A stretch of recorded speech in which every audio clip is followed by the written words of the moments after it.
budgets to rise. Manufacturers were pushed to the brink. Job creators felt like Washington had turned their backs on them.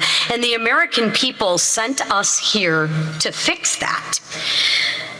And alongside our great president, Donald Trump, we have a duty and a responsibility to fix it, and I actually believe we will.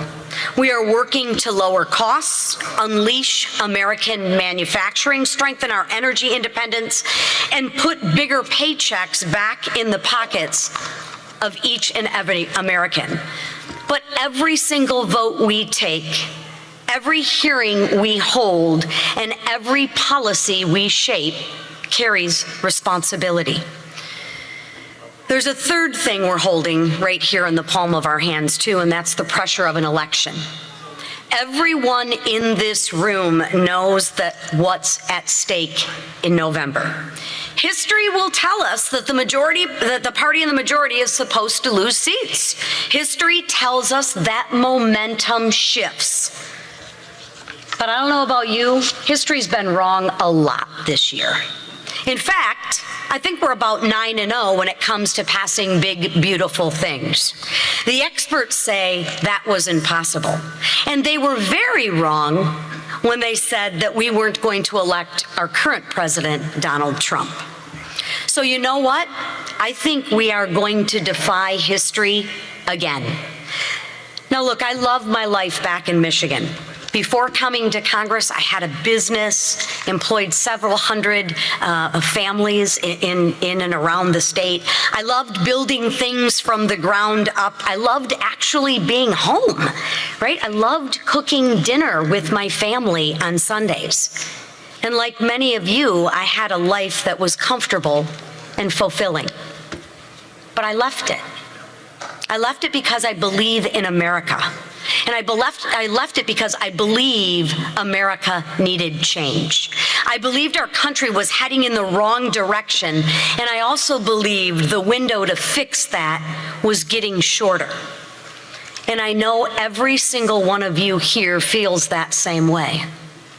We are all here because we love this country, because we all believe in the American dream. We believe in freedom. We believe that hard work should be rewarded, that parents should actually have a say in their children's education and their future, that innovation should be celebrated, and our nation should always stand strong against our enemies. And right now, America is at a crossroads.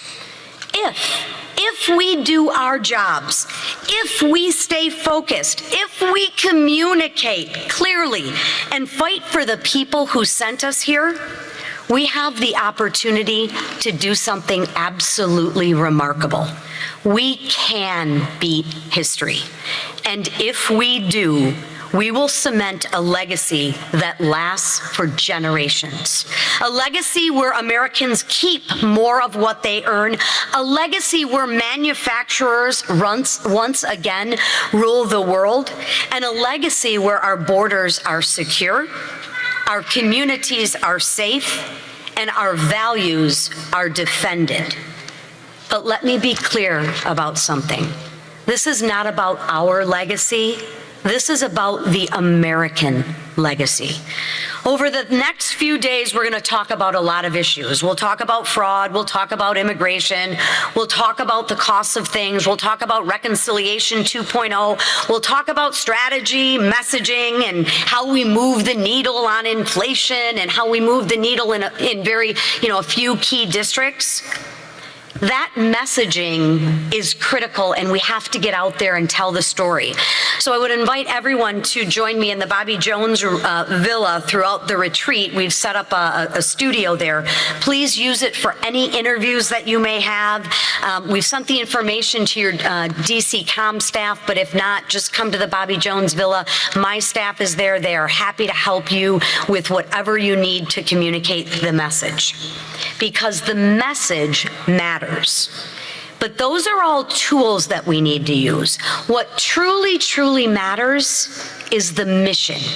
The mission is making sure that the next generation of Americans inherits a country that is stronger, freer, and more prosperous than the ones they were given. I believe we can defy history because we have the right policies and we have the right people. I believe we can defy history because we have the right team right here in this room, and I believe we can defy history because we have a history-defying president that's on our side, and that president is Donald Trump.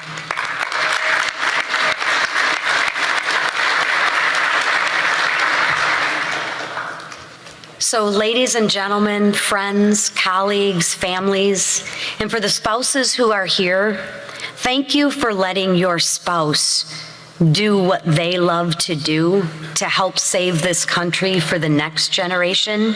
And with that, let's get to work.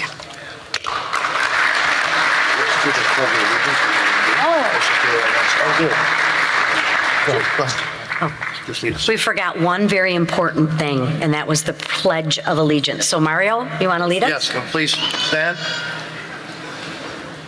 All right. I pledge allegiance to the flag of the United States of America and to the republic for which it stands, one nation under God, indivisible, with liberty and justice for all. Thank you. Good. Stay. National anthem. If you could please remain standing for the national anthem of the greatest country on earth. I was going to say.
Thank you all so much. Have a seat for just a moment. It is so good to be here again at Doral, President Trump's amazing property. How about a round of applause for this incredible venue? And the Congressional Institute, we're so grateful for bringing us all together as they have done for many years now. This is the best time to be together. It's the best place to be together. And we have so much to celebrate. When we were here just last year, we were talking about being on the edge, on the verge of the dawn of a new golden era in America. And my friends, that is exactly what we are in the middle of now, the new golden era, new golden age. And that's because when voters gave us this mandate in the election of 2024, they wanted us to fix everything. As you know, every metric of public policy was an absolute disaster. And they gave the President of the United States, this President, 75 million popular votes. He won the Electoral College decisively. And along the way, and in large part because of his coattails, we had the largest popular vote ever in history for House Republicans, almost 75 million votes. That's right. So we came in with a mandate, and we came in with an agenda, and we began to work very hard. We worked hand in hand with the President to move that agenda along, the America First agenda. And the record of the first year of the Trump administration in the last couple of months has been promises made, promises kept, because we take the responsibility that we have been given by the people seriously.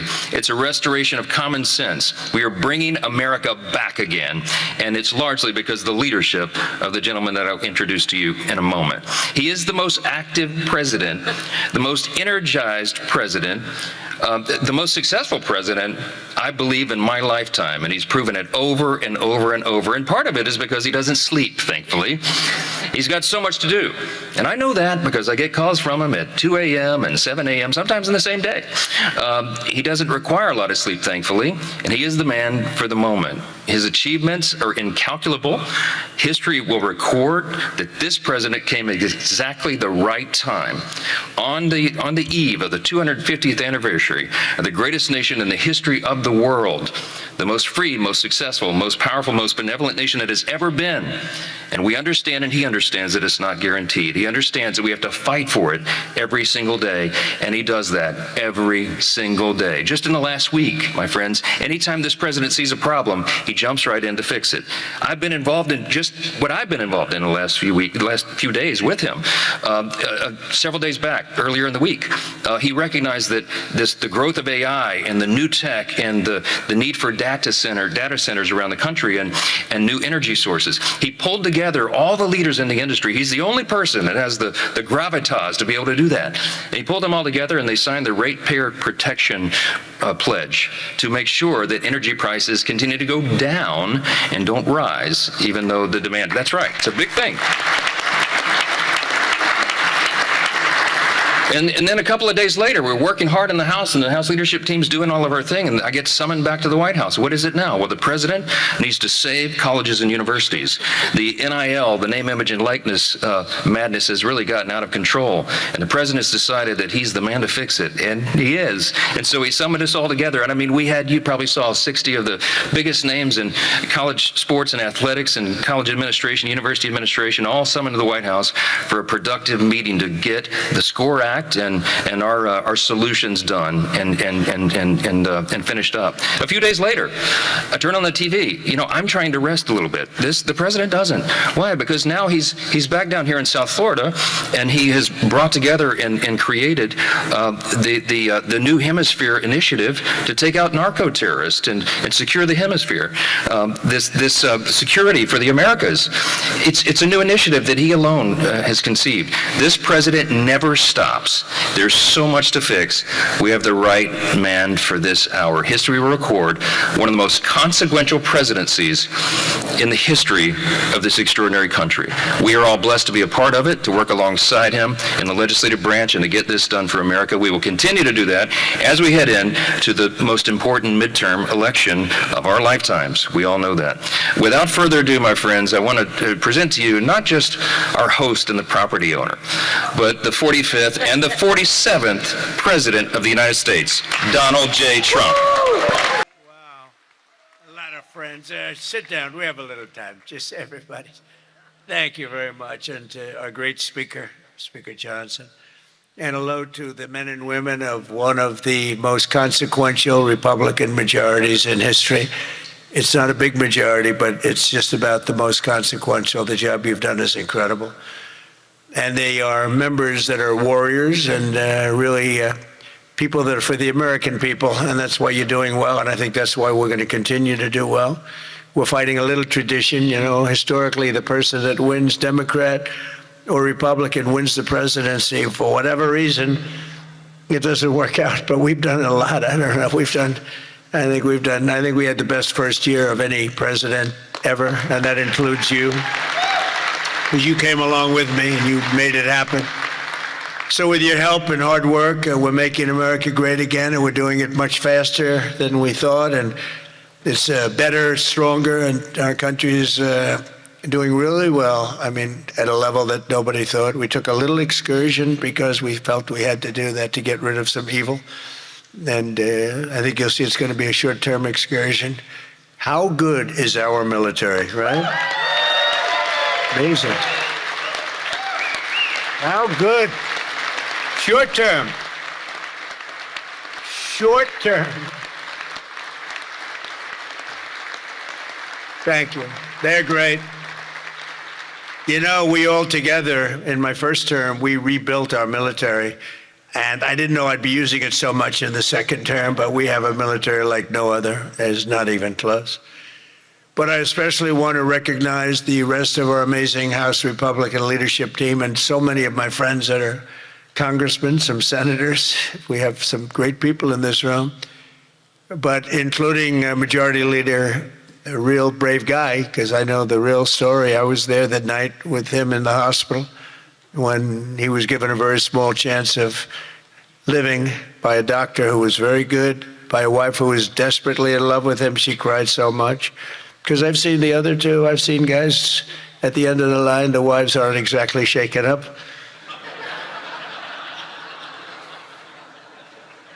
When they don't cry, when they have no tears or any sign of tears, this is not a good sign of a great marriage. But he must have a great marriage, because she was just devastated. She was going to lose her guy. But it worked out that the doctor said more blood was put into him than he's ever seen. He was in big trouble. I looked at him that night and I said goodbye to him, but he made it. He was brave, and look at the way he fought back from so many different things. Steve Scalise. Amazing, right? Yeah, we have another one, Tom Emmer, who I really got to know over the last few years, and I'll tell you, he's a winner. He's a champion with another great wife. We got good wives up in there. Let's say great wife, fine husband. But Tom is just a real champion and a winner, and you have a problem, you go to him, he gets it solved. So thank you very much. Great job. You've done a great job. And our conference chairwoman is Lisa McLean, and we all know Lisa. Don't get on her wrong side. It can be a very, very bad experience. Thank you very much. Great job, Lisa. Great job. And a very special thanks. You know, you broke a record. This is over 20 million. This is that's the biggest of these type of events that there's ever been, by a lot. You know, you didn't just break it; you broke it by a lot. So I want to congratulate you. But there's just great spirit. The Republican Party has fantastic spirit. The level, I don't think, has been seen before. I really don't. We have to get a couple of people on board, which, in at least one case, is virtually impossible. I wonder who that might be. A sick person. But I want to say a very special thanks to everyone at the Congressional Institute for helping organize this event. This has been amazing.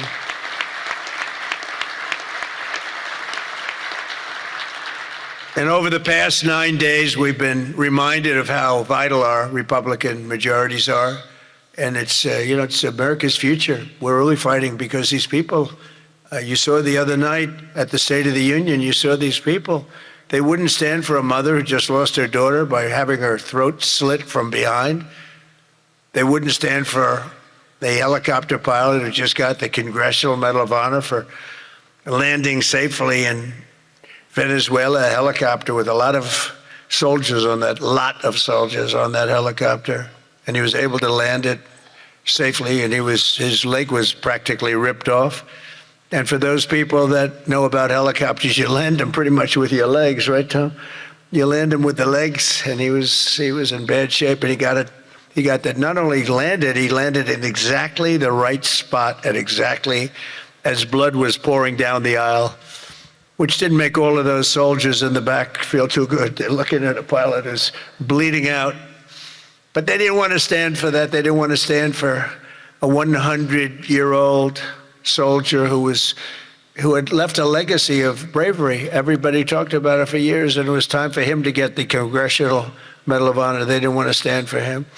There's something wrong with those people, and we can't let them ever be in a position where they can lead this country again or destroy this country again, because we almost lost this country. This country was close to being lost. The representatives in this room provided the pivotal votes in securing a record $1 trillion for the United States military this year, and now the world is witnessing the importance of that investment with one of the most complex and stunning operations ever conducted, and that's Operation Epic Fury. That's a great name, isn't it? Epic Fury. That's even better than Midnight Hammer, which was pretty good too, right? That was where we knocked out their nuclear potential. That was a big day because if we didn't do that, they would have had a nuclear weapon within 2 weeks. And I think we'd be in a lot different situation. And then you had, of course, what they did in Venezuela, how that was just so far so good. We've done a real job. We've got all good ones. If you go back and you look at Afghanistan with Biden, one of the worst, I think the most embarrassing moment in the history of our country. If you look at what happened with Jimmy Carter, also with Iran, but if you look at what happened with the helicopters and the hostages, it cost them the election. It was what a mess. The world respects us right now more than they have ever respected us before.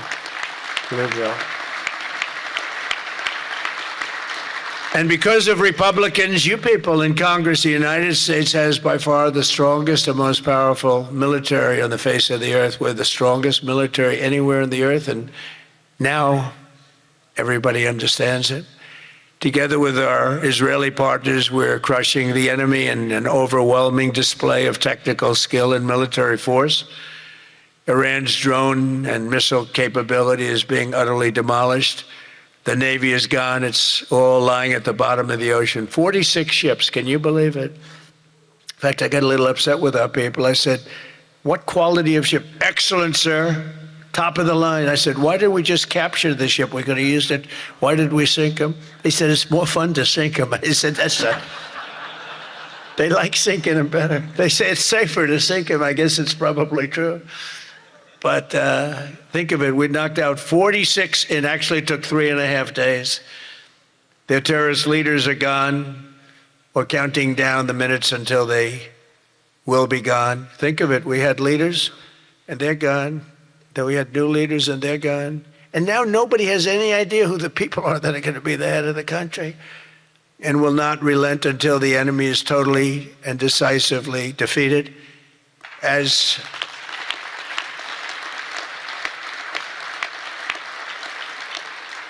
And remember, Iran did so many bad things. They were really, if you look at Soleimani, who was taken out, as you know that, but you know who. But if you look at Soleimani, the father of the roadside, you call it a roadside bomb because most people don't understand the different terms. It was where they plant bombs in roads. As you drive by, happily drive by, the bomb goes off, and no matter how strong the armament, it just kills the people. Or you lose your arms, legs, and face.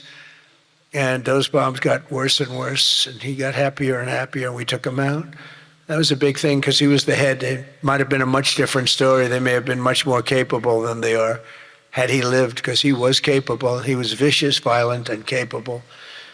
But we got rid of him first term. And we did so many things. I mean, we've done so many things, but as you know, on Saturday, I traveled to Dover Air Force Base to be with the families of 6 fallen warriors as they returned to American soil.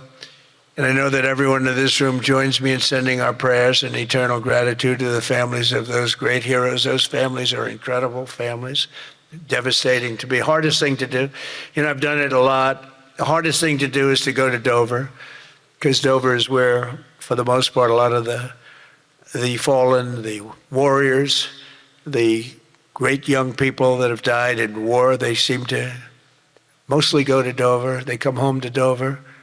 Dover does a great job of handling things. They have men assigned to the family. They have men and women that are incredible, assigned to the families. It's a beautiful thing, but it's also a very sad thing. But they all said one thing to me: make sure you win, sir. Make sure you win. They weren't playing games. They want to make sure. They said it. Everybody said it. They were separate, but everybody said the same thing: make sure you win. We will. We've already won in many ways, but we haven't won enough. We go forward more determined than ever to achieve ultimate victory that will end this long-running danger once and for all. 47 years, it should have been done a long time ago. The world would have been a different place had some president had the courage to go and do it. They should have done it many, many times. They had many opportunities. The United States of America is the greatest and most exceptional nation in human history, and will not be threatened by evil terrorists and lunatics any longer. We just can't do that. And You know, when I always talk about how great our nation is, I don't know. I don't consider our nation very great for 4 years under Biden. We were a laughingstock all over the world. We were a laughingstock. So, you know, I say great, great, great, but I don't know. When you look at what happened with so many different things, the open border, 25 million people, many of them very bad people pouring into our country with open borders that just said, come on in, makes no difference. They emptied their jails into our country. 11,888 murders, 50% of which murdered more than one person. The drug dealers came in, the mentally insane came in, they emptied their mental institutions, they emptied their insane asylum. That's a step above a mental institution. They emptied them all right into our country. And we've done a great job of doing what we've done. Think of it, we have the lowest crime rate that we've ever had. We have the lowest murder rate in 125 years, and we're saddled with all of the problems of the criminals that were let in. You know, look, they're smart people. I know the people that run those countries, every one of them, and they're all streetwise, very smart, and I would do exactly the same thing. They emptied their jails into our country. I said that was going to happen when I heard that they were having open borders. I didn't believe that they were going to have it. When I realized that they actually were going to have open borders, I said, we're going to have every person in jail. We're going to have every drug dealer. We're going to have all these countries all over the world. The Congo, they emptied their jails all the way from the Congo to all parts of South America, Asia. They sent in their people in jail, murderers. Some of the worst people on earth got sent into our country. And I'll tell you what, ICE is unbelievable, what they have to put up with and how tough they have to be. That goes for Border Patrol, and it goes for law enforcement, our law enforcement people. But sadly, even as our service members are fighting bravely to protect America abroad, the Democrat minority in Congress is deliberately sabotaging our national security at home. And you're going through it right now, fellas. I mean, you're going through, it's not even believable. You know, we should be very safe right now, especially when we're attacking somebody that's evil, bad intention. But last week, 53 House Democrats voted against a resolution affirming that Iran remains the world's #1 state sponsor of terror. Who the hell would do that? I mean, almost every act, whether it's Hamas or Hezbollah, no matter what, you take a look, it's Iran or Iran sponsored. And even more outrageously, as we speak, Democrats have shut down the Department of Homeland Security. They've got it shut down. Do you believe it? Right now. Because they care more about amnesty for illegal alien criminals than about protecting the lives of American citizens. I mean, take a look at it. The American citizen is being scoffed at by Democrats. It doesn't make sense. None of this stuff makes sense to me, you know, when they sat and they wouldn't stand up for incredible people. They just refused to clap, stand up. By the end of the speech, by the way, they were all standing because somebody was passing them. No, you people are getting killed tonight. They were all they'd stand up for everything I was saying. At the end, that last half hour, they were standing up for things that they shouldn't have stood up for because they got the word, you're getting killed tonight. Stand up and clap for the woman that just lost her daughter, please, to a violent criminal. But Democrats must vote immediately to reopen the Department of Homeland Security so that we have the resources to keep America safe.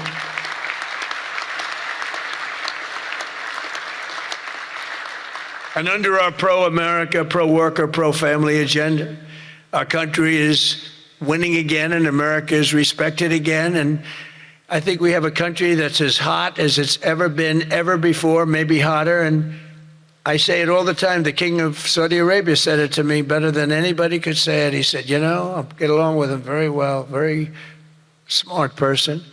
He said, you know, a year and a half ago, your country was dead, absolutely dead. We never thought it was coming back.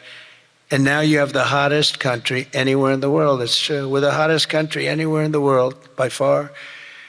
And that's before we showed off our military strength with Venezuela and now with Iran. You know, Iran was supposed to be this big, powerful country. We wrapped the hell out of them. And, you know, I don't know when they cry uncle, but they should have cried it 2 days ago, right? but they don't have anything left. In our country, inflation is plummeting.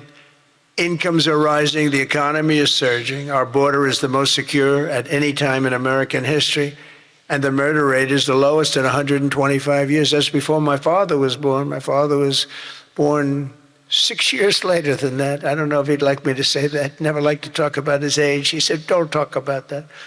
But think about 125 years ago, 1900, the year 1900. The stock market has set 53 all-time record highs since the election, and it's going to go a lot higher as soon as we get rid of this stuff that we're doing right now, that we really had no choice. I mean, I think I asked people, I said, would you rather do this or would you rather go along nice and smoothly, but eventually have a catastrophe the likes of which perhaps the world has never seen? And just about everybody says, except for lunatics, said, no, you had to get it done. Should have been done a long time ago. The average 401k is up almost $35,000. Think of that. It's at the best they've ever done. And I think you're going to see some real numbers when this gets, because this was always a dark cloud hanging over not only Israel, which was going to get wiped out. You know, if we didn't do that B-2 attack, Israel would have been wiped out. They would have had a nuclear weapon within 2 weeks after that. And even now, I think they were looking to take over the Middle East, because when you look, and we have pretty good proof, all of those missiles that were so stupidly aimed at Qatar, Saudi Arabia, UAE, they were all aimed at others, at countries that were sort of like, leave us alone. They were all right. They were sort of neutral, but they weren't doing it. All of a sudden, they're getting hit with missiles. And they could have gone one of two ways. They could have gone toward their side, like, we're with you, or they could have gone with our side, and they really went with our side, and they've helped us, and they've been a big force. But they got hit. But they were going to be hit with us.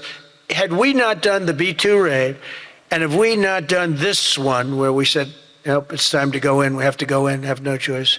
Number one, if we didn't go in, they would have come in after us, because I see the Democrats trying to justify it, and they're failing because the voter on the street is saying, you've got to be kidding.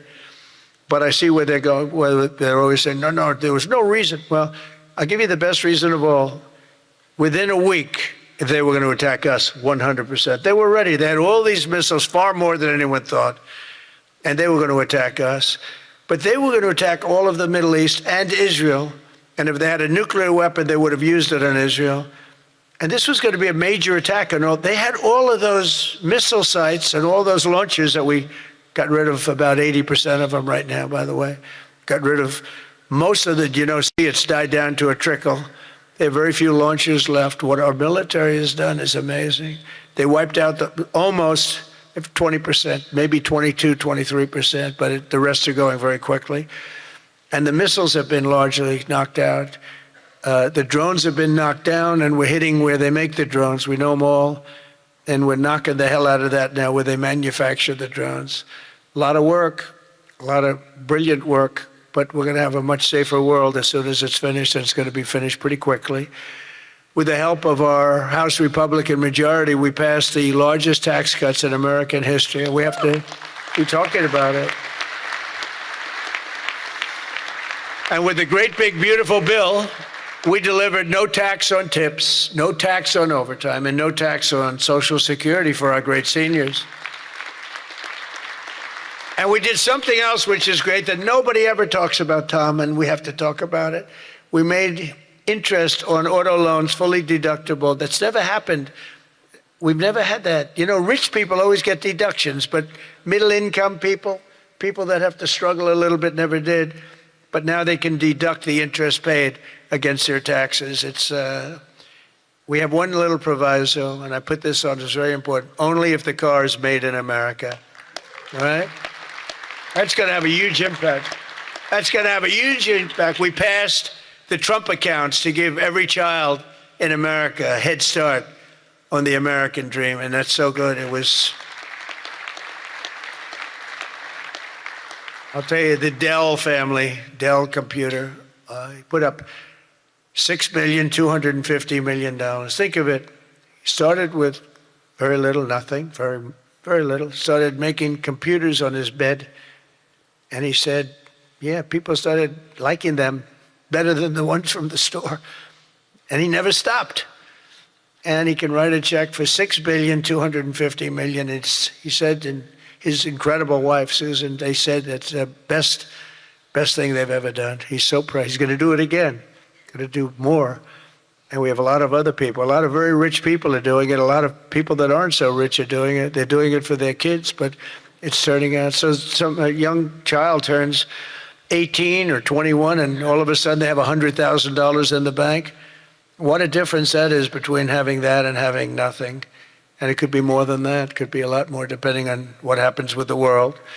And we passed 100% expensing and bonus depreciation on all new equipment, factory construction and investments, and that's what made our first term. We had the greatest economy in the history of our country in the first term, and this one's going to blow it away. Again, we had a little pause, but it's not a very big pause.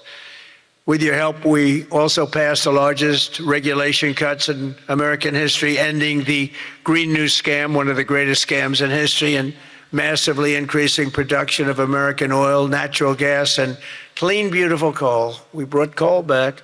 You're not allowed to say coal without clean, beautiful.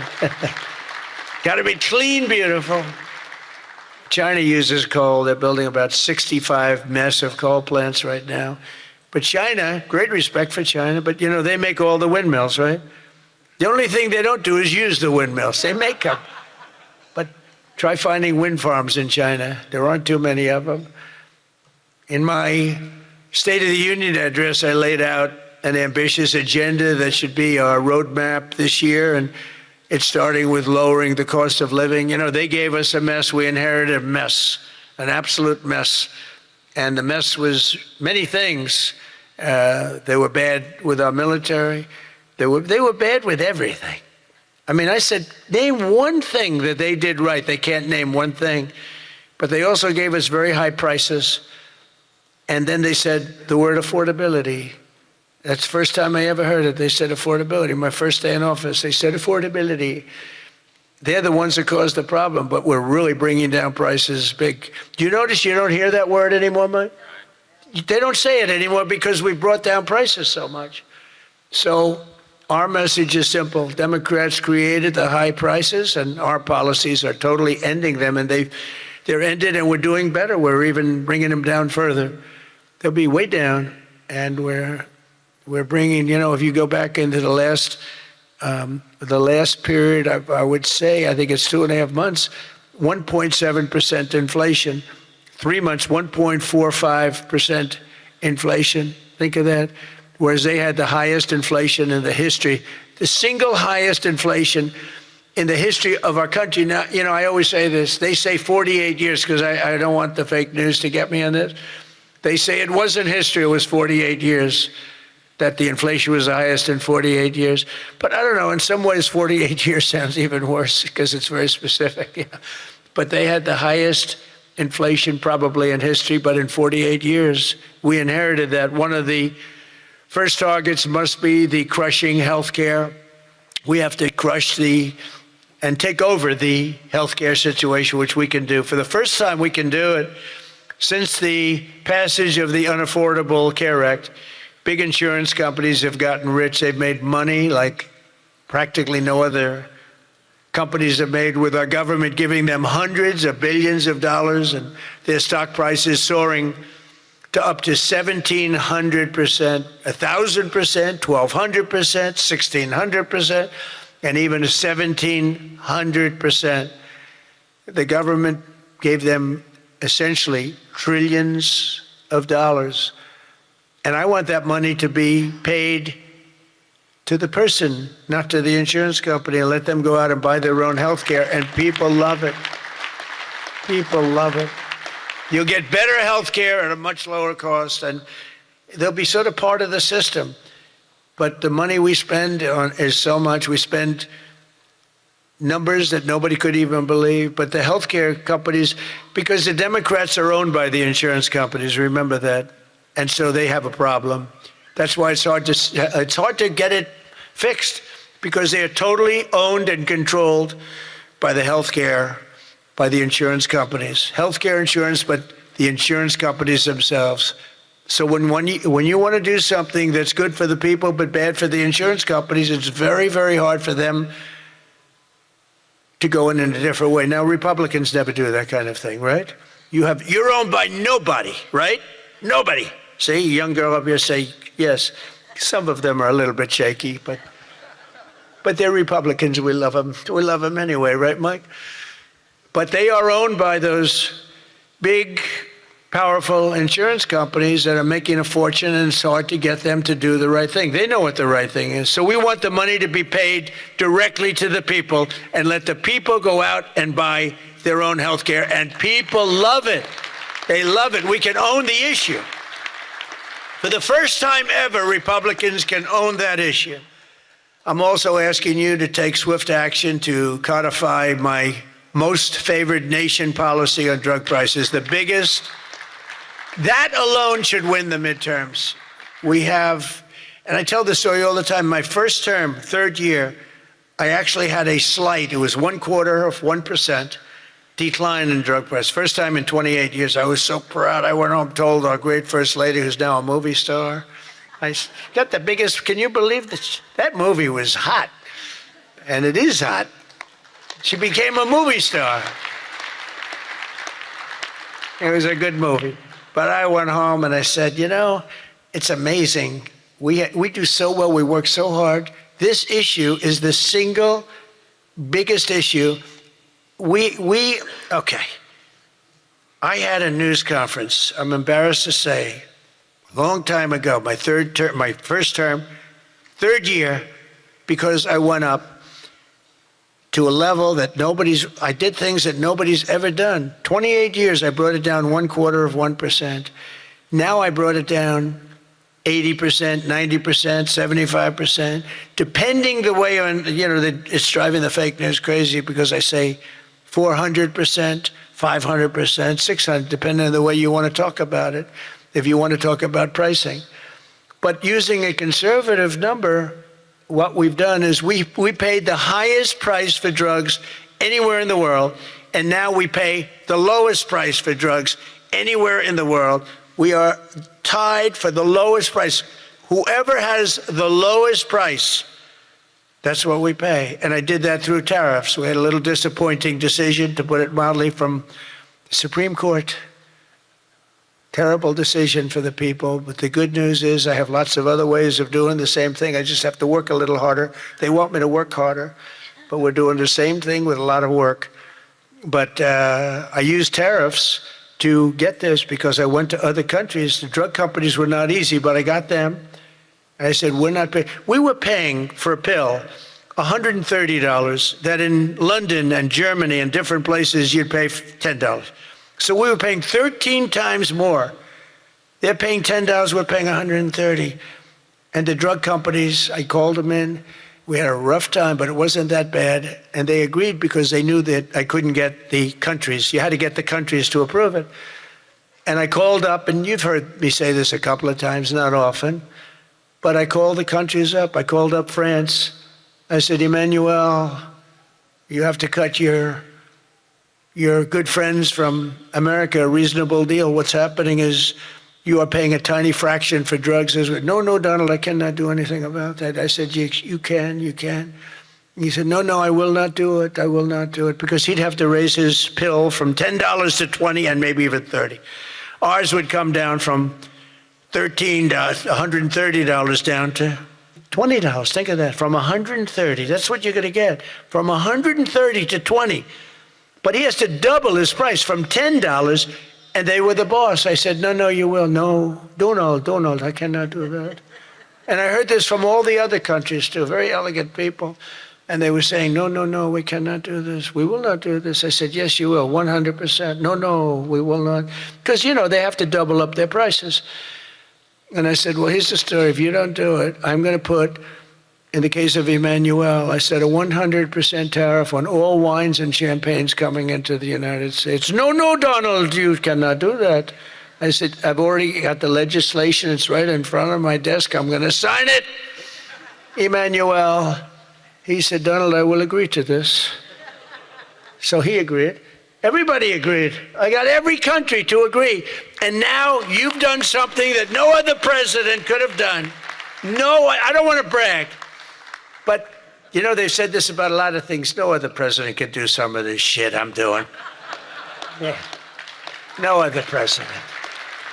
The things I'm doing, nobody else was going to do them.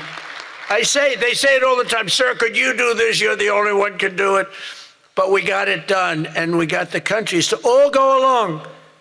Because I said, if you don't do it, I'm going to raise your tariffs to 200%, to 150%, and that's 10 times more than I'm asking for. And every single one, if it took me 5 minutes, that was like a long time. I was doing badly with that one. So now we have most favored nation pricing into permanent law, and you should codify it.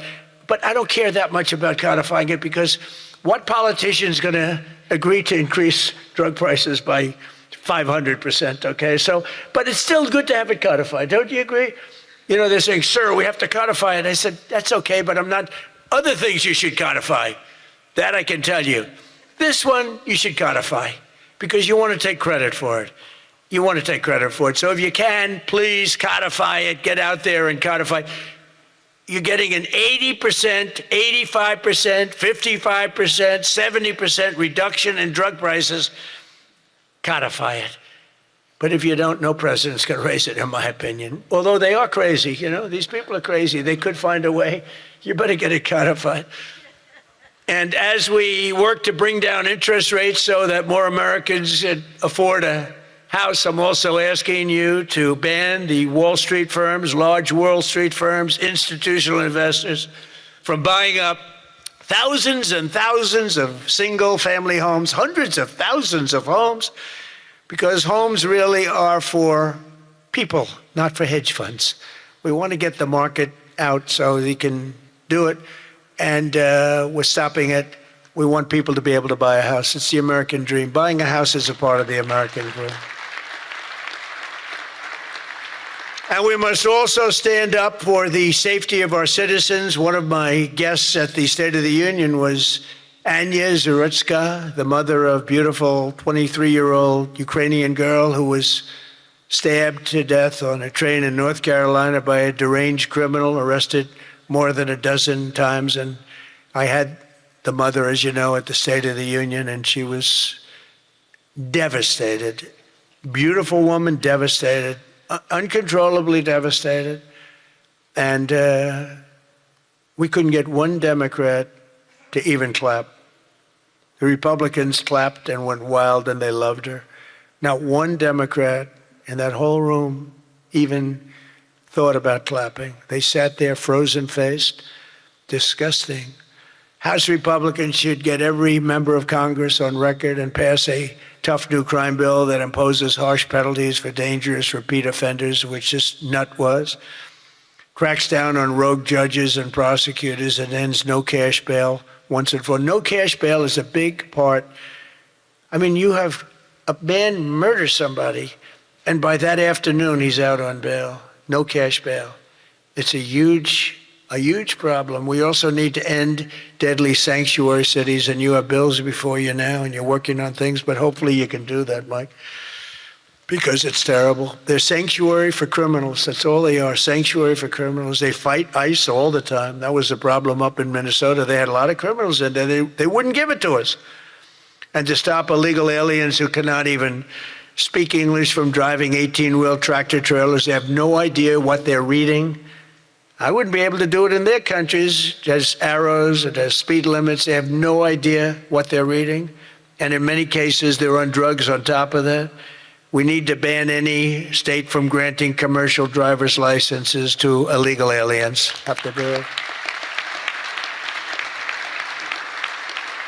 And I want to thank House Republicans for passing another common sense measure. I would think it's the easiest thing. I just told Mike.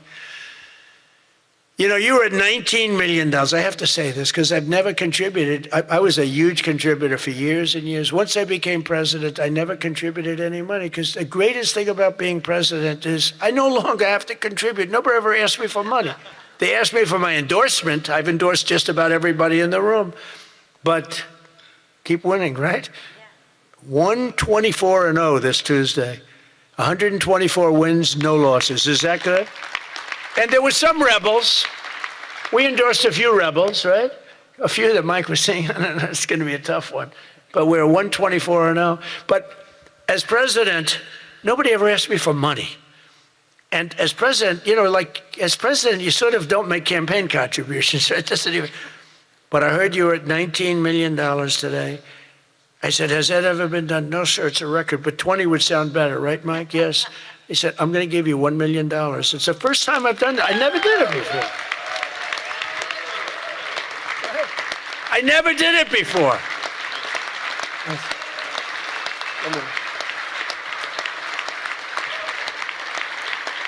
I never did it before. Now I'll be hit up by every political group, every Republican running. Sir, can I have some, give me a little cash. I'll have Emmer come up to me and say, how about a little cash for my campaign? I will no longer have the excuse that as president, anyway, no, but we had to hit the 20, right? We had to hit the 20. That was a hell of a thing. You beat it by a lot. You beat the record, the previous record by a lot. But I want to thank House Republicans for passing another common sense measure. To me, the easiest of all, the Save America Act, to protect our sacred American. Look at this.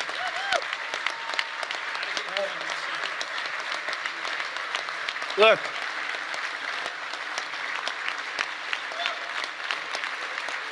It's the easiest thing we have. I can't, it's the easiest thing we have. Now, the problem is you call it the SAVE Act, and nobody knew what the hell the SAVE Act. Have you been seeing, I've been working overtime the last month. It's called the, capital the Save America Act. And I saw Schumer yesterday, we will stop Save America. He's getting killed. They can't do it. And then the things within the Save America are so good. But just the title. So we had that with MAGA. Greatest name of all time. Make America Great Again. MAGA. It just worked. You know, I had something, Keep America Great. It was good, but it didn't have that MAGA. You know, there was nothing you could see. I had CAG. And CAG, I said, you know, no longer, that's not good. But MAGA is great, and we'll always respect MAGA. We love MAGA. We're never going to let you down with MAGA. But this one's even better if you think about it. This says, America. We're going to save America. The Save America. How can they fight us? The Save America Act. And I've watched them. I watched Schumer, who's horrible. What a horrible politician. He is now a Palestinian officially. He is registered as a Palestinian. He's taken the biggest turn of any human being I've ever seen. He's gone from totally pro-Israel to totally pro-Palestinian. He wants to protect the Iranian people that are quite nasty. But it's very simple. All voters must show the act. Voter ID. Ready? This is not complicated. Voter identification. Now, I have a whole list, but I don't want to put, I have like hundreds of things on the list. If you go shopping, if you do this, if you buy a car, if you license a car, if you point to everything you need to have identification. So all voters have to show identification, ID. All voters must show proof of citizenship in order to vote. So you have ID and you have citizenship. So far, good. No mail-in ballots except for illness, disability, military, or travel. Mail-in ballots are a disaster. Jimmy Carter, the best thing he ever did, he headed a commission after he was president. It was the single best thing, and he did a thing on mail-in ballots. He said mail-in ballots should not be allowed because they are inherently dishonest. And we have seen it time and time again, and we just keep going with it. And I put that down as a top three. Look, no mail-in. Now, you have the exceptions for the military, and I would even say foreign-based military. But for the military, for disability, for illness, and if you're traveling, you have an excuse. And I was lenient on that. But those three things. Then I added two more. These are best of, best of. These are called best of Trump. We should also add on to this bill. And so what I've asked Mike to do is to draw a new one with these few things added. And let's go for the gold. Let's not just get one like voter ID, but, it can be given to you by your daughter. Your daughter, she has to be of age, like above 6 years old, she's allowed to say. you had to see some of this stuff is so bad. They're doing everything possible because they know if we get this, they probably won't win an election for 50 years, okay? And maybe longer. And they're going to fight like hell. But boy, do they get killed. Because even the Democrats, you saw the numbers today, Democrats voted 86% that this stuff should be passed. The Democrats, with the Republicans, you're at 98%. But Democrats are at 86, except for the people that run the Democrat Party, because they want to try and win elections illegally. It's the only reason you vote against voter ID is because you want to cheat. There's no other reason. They come up with reasons. They say, it's racist. That's their number one, racist. Then you have to explain it, and they're just sitting there mumbling. They can't explain it. And it's actually very insulting when they use the term racist. Very insulting to the people that they're trying to so-called defend, but they're not defending. Then I wanted to add two more to it because they're, I say 95%, maybe 100%. No men in women's sports, very simple. Add that in. And I wanted to add in one other, I'm not even adding in no open borders because, you know, there's some people that like open borders. These people are crazy, but that's okay. Because I want 5 things that are like close to 100%. No transgender mutilation surgery for our children. You can't have transgender for our children. So those 5 things, 5 things. Voter ID, citizenship, mail-in ballots, no mail-in ballots, right? We don't want men playing in women's sports. That's got to be about close to 100%. We don't want men playing in women's sports and no transgender mutilation of our children. Now, that should be the easiest thing to get past that you've ever had. Each one, it's best of Trump. Those are best of Trump. I have some that are very popular, but I wouldn't put them in that category. This is the number one priority. It should be for the House. And I'd like to ask Tom, Steve, Mike, all of you, if you would, I'd like to have you go back and Lisa, hello, darling. She was screaming her affirmation of what I said. The kid went wild. She was so happy that somebody finally said, let's vote on this. Lisa, you're going to get it done. Okay, I'm going to count on you. Forget the men up here. I'm going to count. But it's actually a matter in a serious way of national survival. We can't have these elections going on like this anymore. You know, you use paper ballots. If right now they have watermark, it's so safe, it's so good. You put it gets under a light. It says, you know, a code. It's very, very hard to cheat. Another thing, and I don't even bring this up, it costs 7% the cost of those crazy machines. You know, I love the machines where they get the machines, they spend all this money, and they announce during the election that the tabulation will go along for another 3 weeks, right? With mail-in voting, you know, there's not a country in the world that does mail-in ballots anymore. They tried it. France tried it. It failed. They go to paper ballots. They're all doing paper ballots right now. Most of them are doing paper ballots, except us.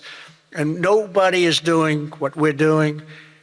And there's no elections so corrupt as the elections in the United States of America. And we can solve them with this. And the reason I put those other 2 that have not much to do with it is because they are equally popular. And I think it might help us. And for those people that like Pfizer, I said maybe you put them together because a lot of people feel very strongly about Pfizer. Some people don't, but the people that want it, they really want it. And generally, for whatever reason, they're opposed to what we're saying about, you know, about the ballots and about citizenship and all of those things. And so put them together and you might get a vote, but we have to get it done. And then we have to get the Senate to do it. But if you could send a bill up to the Senate, we're going for the gold. We don't want what was said. The SAVE Act, it was all right. Nobody knew what the hell it was, including me. I kept saying, what's this? It's Save America Act. Don't ever say SAVE Act again. It's a loser. The SAVE Act. Nobody has any idea what are we trying to save. It's the Save America Act. if you could send it up in full form, meaning just straight, we will, I think the Senate has to approve it. I really do. I think, and they're going to have to go the filibuster, and maybe it's going to be the talking filibuster like the old days, the great Jimmy Stewart, right? Remember the great movie, Jimmy Stewart? But they have to get it done, because if we don't get this done, if it takes you 6 months, I'm for not approving anything. I don't think we should approve anything until this is approved. And they can't win politically. Look, you have them in a corner, and they're listening to every word I'm saying. It doesn't matter, because they can't win it politically. Because when they say, we don't want voter identification, we don't want proof of citizenship, all these things are just losers for them. And they won't be able to withstand it. Just like at the State of the Union, they started clapping at the end. I said that. And the reason, because politically, you have to stand for these great people that were being. And the word came out from people watching it on television, you guys are getting killed. And this is an even bigger example. So if I could ask the people in this room to go for the gold. We're going for the gold. We're not going for the bronze. We're not going to sign a watered down version like has been sent up there. Let's go for the gold, and let's just not accept anything else. I'll tell you what, I'm willing to just sort of say I'm not going to sign anything until this is approved. I really am. That's how bad it is. And we're going to have to push the Senate, because you have 4 or 5 senators that are, I don't know, 4 or 5 Republican senators. You'll have to explain them to me, but we're not going to get into that. But we're going to push them to get it done, because I don't think you can politically exist if you're not going to do voter ID and these things. I don't think the people in this country will stand for it. So I'm making my biggest plea tonight. It'll make you, and I'm not doing it for this reason at all. It'll guarantee the midterms. It'll guarantee the midterms. If you don't get it, big trouble, my opinion. If you get this, your midterms, and they know it. For 2 reasons. Number 1, they won't be able to cheat. And number 2, the people are demanding it. Every time I go out, Save America, sir, Save America Act. We want the Save America Act, sir. That's all they talk about. They don't talk about housing. They don't talk about anything. That's what they talk about. And if you send it up there, you're going to win the midterms at levels that you can't even believe. And you're going to win every election for a long time until somebody really screws things up, and hopefully that won't happen. But I've never been more confident that if we keep these promises and deliver on this popular agenda, the American people will stand with us in overwhelming numbers, just as they did in 2024. I heard Mike say it's actually 78 million votes, but it was actually 86. You know, they cheated like hell on the list, but it was too big to rig. Remember? I won 3 times. First time was great. Second time, they cheated like hell. It was COVID. And their cheating was at an inspirational level. We can't let that ever happen again. And then they cheated again in the last election, but I went up. The term I used most was too big to rig. You got to go out. Don't believe, because we had polls having us way up. I said, don't believe the polls. Go out and vote. Make it too big to rig. And that's what happened. A couple of races they cheated on, they got away with it. A couple of Senate races, my opinion. But we have to make it too big to rig, and that's what we did. But we shouldn't have to win an election that way. You're going to have a hard time winning elections that way. So you got to get that passed. And if we fight, we will win, and we will make our country safer and stronger and richer and greater than it ever has been before. And I want to say, very importantly, because they would like you not to say this, because this is a terrible thing in their opinion to say, God bless you and God bless America. Thank you very much, everybody. Thank you very much.